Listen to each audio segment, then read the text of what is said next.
The first blow, the attack, was not sudden. It was deliberate, calculated, arrogant. The Zeroth Dominion, an empire of cold precision and ancient cruelty, drifted above the human colony of Halcyon's reach. Their cruisers hung in orbit like vultures over a dying animal. Without warning, beams of white fire rained down, tearing apart defense satellites, melting transport hubs, incinerating entire districts. Children screamed in collapsing shelters. Mothers pulled them close, only for walls to dissolve into slag. The Dominion did not hesitate. They did not bargain. They did not even declare war. On the bridge of their flagship, laughter echoed. One commander spat across his console. Earth's pets cannot resist. They build small. They dream small. They die small. To them, humanity was a nuisance species, clever enough to spread into the stars, foolish enough to believe treaties would protect them. They left the colony burning and moved on, their arrogance leaving wreckage in their wake. Boasting in the dark, when the Dominion reported the massacre to their ruling council, they did not hide their glee. Broadcasts rippled across alien networks. Earth is fragile. Their colonies shatter. Their fleets scatter. Their pride is laughable.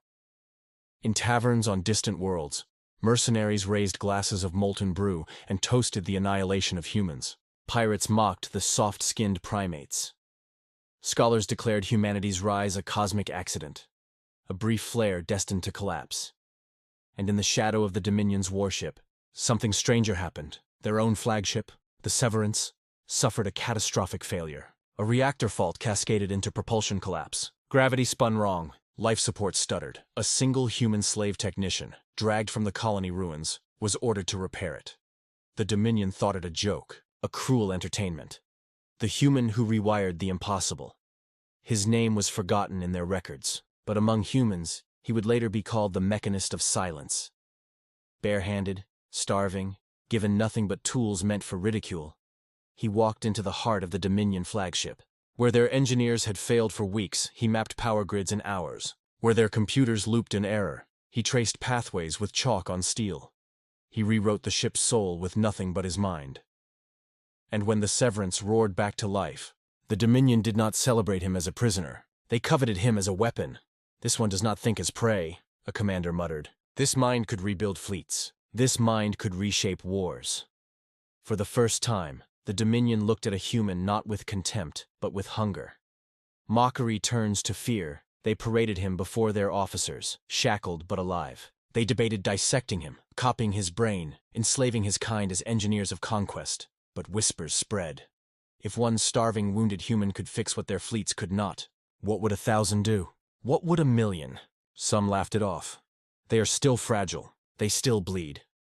Others frowned in unease. What if they do not stop bleeding? The Dominion sent out signals, not realizing their mistake. They bragged across the galaxy. A single human fixed what no alien could. They thought it mockery. They did not know Earth was listening. The silence before the storm back on Earth. Comms officers recorded the Dominion's boasts. A prisoner had been taken. A colony had been burned. A message had been sent. Humans are tools. Humans are prey. And for weeks Earth was silent. Utterly silent. No protests. No negotiations. No threats. The galaxy mistook that silence for weakness. But to humans, it was ritual. It was the breath before the blade. The awakening of steel. Then, the silence shattered. One by one, Earth's dreadnoughts ignited their engines. Behemoths carved from planetary forges. Hulls plated in metals the Dominion had no names for. Weapons tuned not for balance, but for finality. Dockyards vomited ships into the void. Civilian fleets shifted to war convoys. Asteroid colonies retooled themselves into arsenals. Comms filled with a single cold sentence, repeated in every tongue of the stars. "Return them, or burn with them." The Dominion laughed again. They had heard human ultimatums before, but they had never seen Earth answer with silence followed by fire. The Black Sun fleets, the first human fleet, emerged from slipspace like a black sun devouring the sky. Their ships blotted out constellations. Their formation eclipsed planetary day. No music, no speech, no banners, only the cold precision of annihilation. The Dominion's defenses collapsed in minutes. Human dreadnoughts spoke once, in thunder. Entire cruiser lines folded in half. Orbital stations fell like burning meteors. Ground garrisons were reduced to shadows etched into stone. Every strike was deliberate. Every world that cheered the massacre at Halcyon's reach was marked, and every mark was erased. The Mechanists' liberation within the Severance, alarms howled. Dominion officers scrambled to fight, but one by one their weapons went dark. Prisoners rose in rebellion.